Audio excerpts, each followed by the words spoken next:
Yo, what's going on, guys? Welcome back, finally, to another episode of Getting to Know. I'm sorry this took so long to get this episode out. Today's guest and I had a lot of issues trying to get the recording time set. We finally did, and we finally got the episode recorded. On today's episode, we have none other than the man himself, real life Spartan. We have a very long conversation about all things just Halo and how he got into doing what he does and how he acquired his armor, which I actually didn't know about. So if you do want to find out about that, make sure you stick around. It is a little bit on the longer side in terms of episodes, but it's well worth the watch. Really hope you guys enjoy, and I will see you in the next episode. Alright, well, third time's a charm. Mic sound good though? Yeah. I don't have to turn the gain up or down? Yeah, mic sounds great. It's all good. Cool, man. Alright, third time's a charm. Alright. Let's go. Yeah, buddy.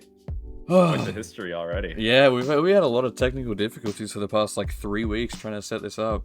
First it was the Season 6 update that my computer wasn't letting me download, and then the next time we tried, I had no power, so... The most anticipated episode yet, I'm sure. Yeah, for sure. It's been 2 weeks since I've uploaded an episode. Nice shots there.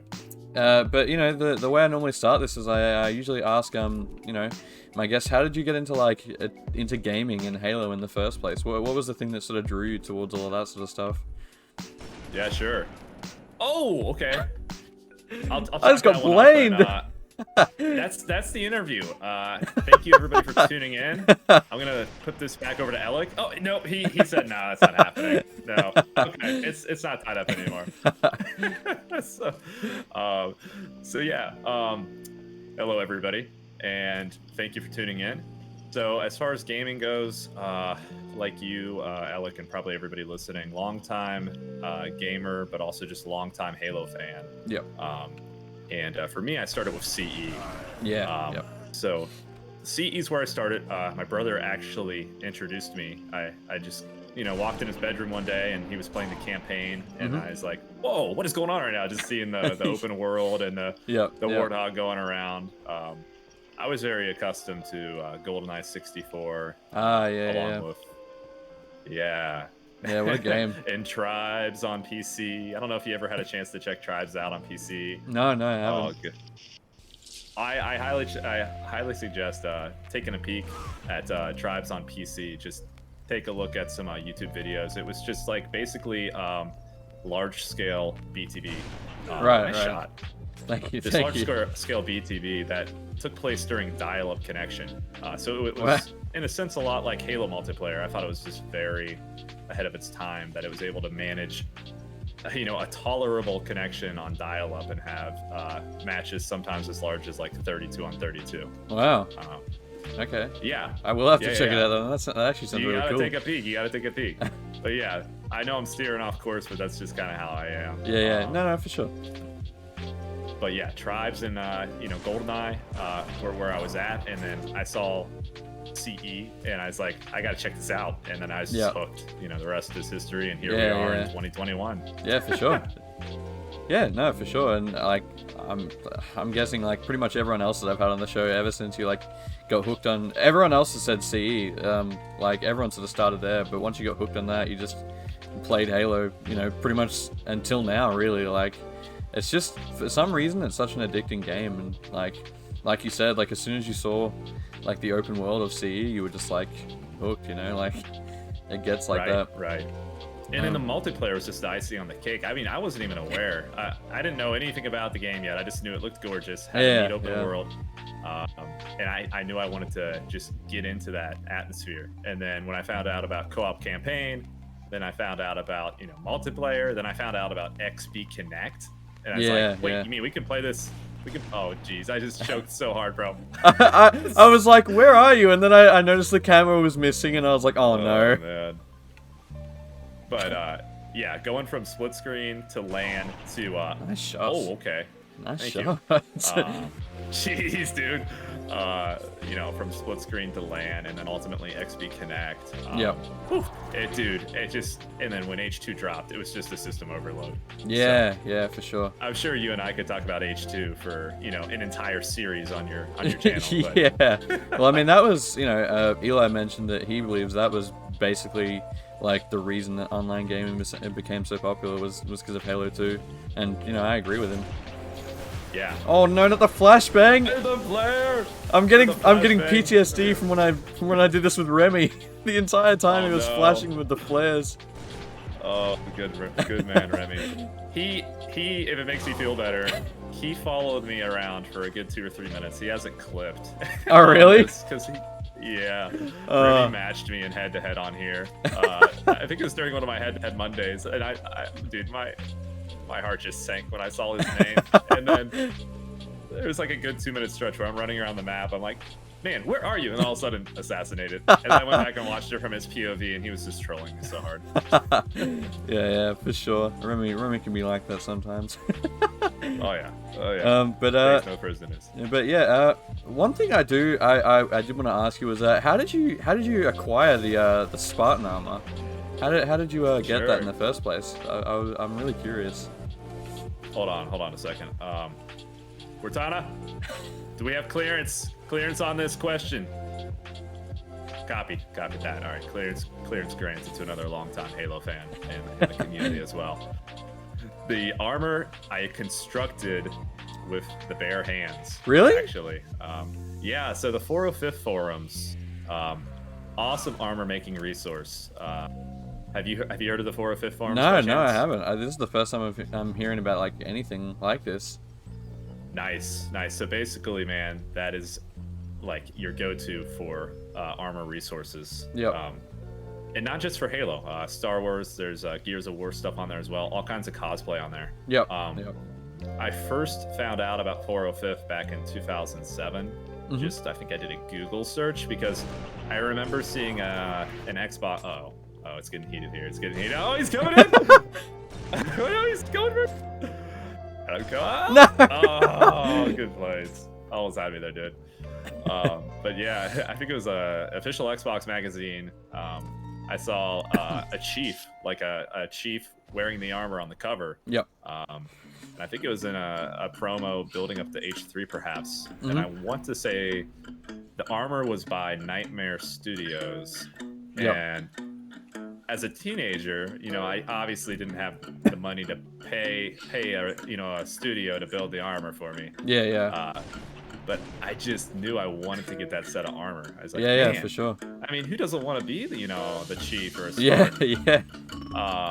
So I just, oh geez, you got camo right by me, bro. I can't see. I can't see. I'm out of here. So I got the idea, in July of 07. Oh, nice shot. I got the idea July of 07. Right before Halo 3 came out that September, that I wanted to make a suit of armor to wear nice shots. I wanted to make a suit of armor to wear to the midnight launch. I was something about it. I was so hyped for I was at an all-time high with Halo. Yeah, for sure. And I was so hyped with what I'd seen on Halo 3. And I thought, dude, I just want to wear the suit of armor to a midnight launch. Yeah, so sure. The 405th forums were my resource, man. Like literally, you could find any tutorial you needed, any nice shots, any templates, were available free to download. It was just a matter of labor, like putting that time in. Yeah, for sure. To do it. So I built my first suit back in 07. And then the suit that I'm still wearing now on stream, which blows my mind, I actually built right before Halo Reach. Wow! So you've actually had two sets. I've had two sets. Wow, there you go. It's seen almost 1,000 hours of use now because that's how long I've been streaming roughly. Wow. Closing in on 1,000 hours. So. That's crazy. I had no idea that you'd actually built the suit yourself. I thought it was like a limited edition like copy of the game that you bought or something where you could like get the suit yourself. But I didn't know that you actually built it. We need to put you in touch with 343. I feel like this is a marketing plan that can definitely go down in history. I know people, including myself, will be willing to, dish the flow, the money on that. No, the flare! No! Oh, I got you one. Oh, nice shots. Well, I threw that flare really far. I threw it off the edge of the map. So it hit me for about a split second, and then I was okay. Oh, dude, no! I should not have even looked to see where you were at. I was gonna try to use that OS use that OS to my advantage, and just wait to bait you in. But no, I scope in and you're right there, dude. Oh man. But yeah, to anybody listening, man, if you're ever interested about armor, I definitely would recommend checking out the 405 forums. Yeah, for sure. Great community. I just did not know that you built the armor. That's awesome. Like, and good job on doing that. That's, yeah, so many hours. Oh my gosh, so many hours. Uh-oh, it's getting tense. Yeah, I'm gonna have to dig up some photos sometime of what my parents' garage looked like during production. Just fiberglass resin. It's just like a sticky, smelly mess. Just like yeah. Dude, it was intense. But good times, man. And you can do weapons on there too. Nice play. Thank you. People make weapons on there. They do all kinds of crazy stuff. But now with 3D printing, it's definitely it'd be a lot easier for sure. It'd be a lot easier. The big thing with 3D printing is you still have the weights of the pieces on, so not as comfortable. And I think because of that, EVA foam has been a very popular method as well.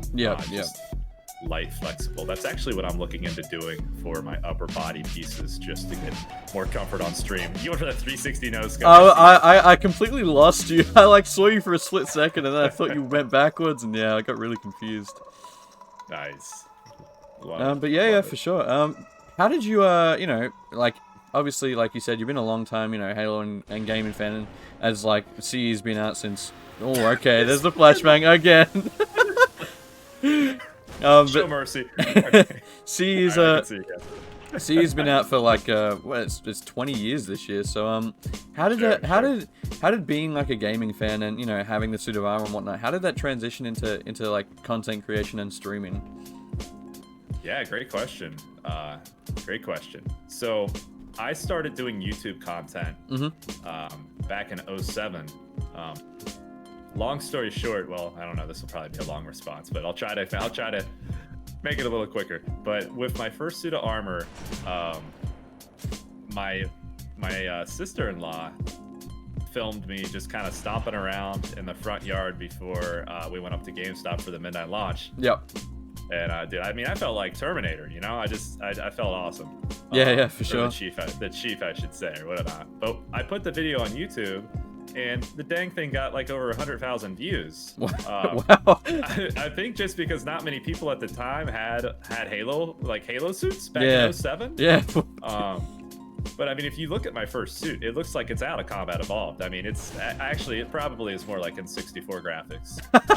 But it got a lot of views, and then that kind of just like opened my eyes. I was like, oh, YouTube's pretty cool, because I grew up skateboarding, and I would do editing for like skateboarding for our skateboard videos and whatnot. So yeah, for sure. I enjoyed the editing process already, but then when I realized that people would watch stuff on YouTube and I could release it worldwide. When I got into Halo like I did, it was just an easy transition. For for sure. me. So the armor video of me walking in the front yard is kind of what got the idea going for me. And then a few years later, I kind of took on the name of Real Life Spartan. And I changed my YouTube channel name to Real Life Spartan. And I never really had a system, or a goal other than I was gonna make Halo content. I mean, fair enough. But it was all over the place. It was just a fun hobby for me. I would do montages, I would do live action videos, I would do skits, I would do commentary. So it was just all over the place. So that's kind of how it all started for me. For sure.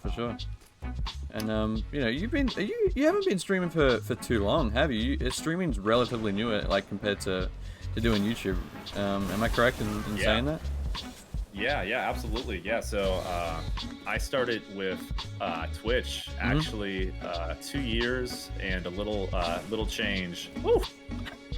It's been 2 years and a little change. I started back in it was roughly December of 2018, I want to say.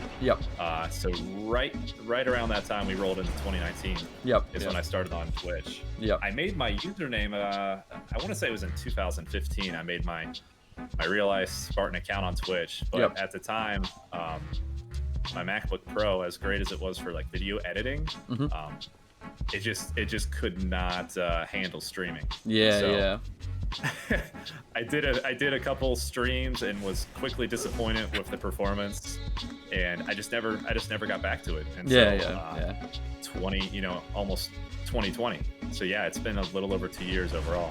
Yeah, for sure. Ooh, nice shots. And like obviously, even in the short amount of time you're streaming, you've made leaps and bounds. Like you got partnered. You're in grassroots. Like it's been a pretty good run for you so far. So especially coming up to Infinite. Do you have any like particular plans or anything that you would like to see yourself achieve in terms of content creation and streaming and whatnot? Or do you think you're just going to sort of continue down the path you're going, or do you have any like goals that you want to sort of achieve coming up to Infinite? I'm kind of all over the place with this, and my response will change on a daily basis. I still want to just continue doing what I've been doing, and that is just building a community around Halo, the franchise that I love.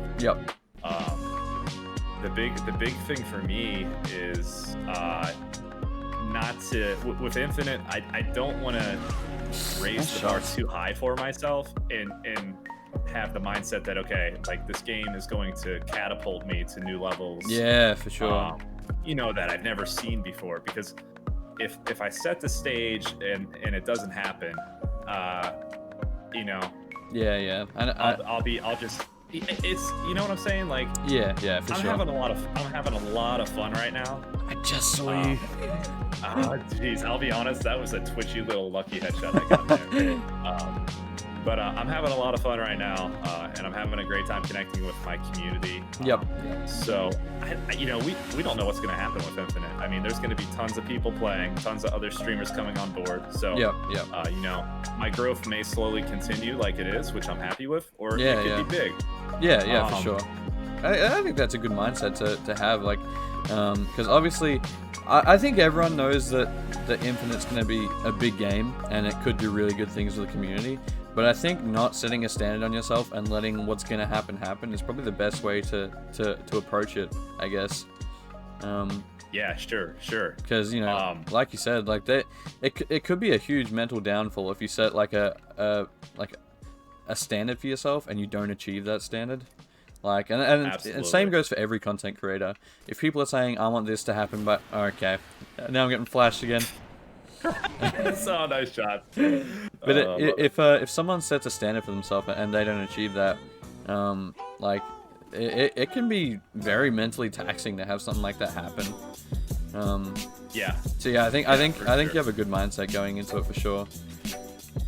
It may not be the mindset everyone has, and I don't know. Like when I started streaming, ideally, I was just in it to have fun and just experience something new and challenge myself. And it's like you said, the response I never would have expected. Oh, nice shots! Like with grassroots, with the Twitch partnership, just the growth in general has been mind blowing, and I'm incredibly thankful for everything that has happened for myself. And I just want to keep having fun, and if options open up down the road as far as a career or something, I don't know what there could be at 343 or somewhere else, but I would definitely be open down the road to trying to look into the video game industry. For sure. Just get involved more. Whether it be tournament, tournament help or whatever. Really. Yeah, that'd be awesome. So I'm just here for the ride, man. Like you, for sure. just excited for the future. Yeah, for sure. And like we're talking about, you've been doing YouTube for a while, and you've had a really good streaming run so far. So do you have like a favorite moment in your like content creation, I guess, career that you would like that stands out from the rest? Or do you think the whole, like, obviously the whole time I'm sure has been very good, but like, is there any one particular moment that you can like vividly remember that is your favorite? Man, oh my gosh, there's so many that have all just kind of blended together over the last 2 years or so. I would say for me, I've loved doing the YouTube content, but for me, I feel like Twitch has just worked better. Yeah. So I'd say between the two, definitely moments on Twitch. Yeah. Gosh, there's quite a few. I'll rattle a couple out real quick. I wish I could narrow it down, but every single time one of these happens, it's like a first time experience for me. And that'll hopefully make more sense here in a second. Oh, you got the camo, nice shots. But so one of the first ones was when Nated actually followed my channel. Oh yeah, for sure. And I wasn't even streaming at the time. I was out to dinner with my father, and I got the email notification. And at the time, I had about 90 followers, maybe. Yep. And I thought, man, like, you know, I've had a couple people pop in the chat and say, dude, this is like so cool. Like, this is on another level. And, you know, I thought, you know, that's cool. Like, I appreciate it. I appreciate that. But then, like, when Brett followed me, I was like, whoa, hey, you know, maybe I am on the stuff in here. Oh, nice place. And then he rated me ultimately like a week or two later. So that's something I'll never forget. Going from, you know, 2 average viewers to having a raid happen, and I'm looking at the screen and there's over 200 people in there.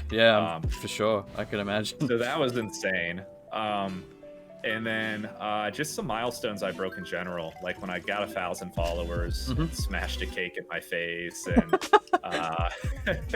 you know, when I got rated by DreamHack after I want to say it was the event in I want to say it was in New Jersey, perhaps.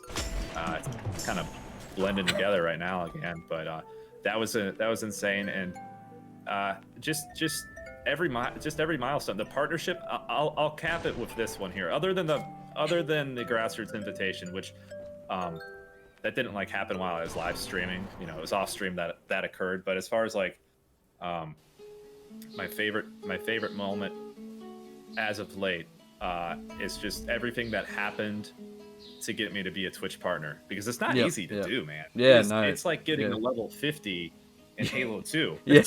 For sure. It was one of the most challenging things ever.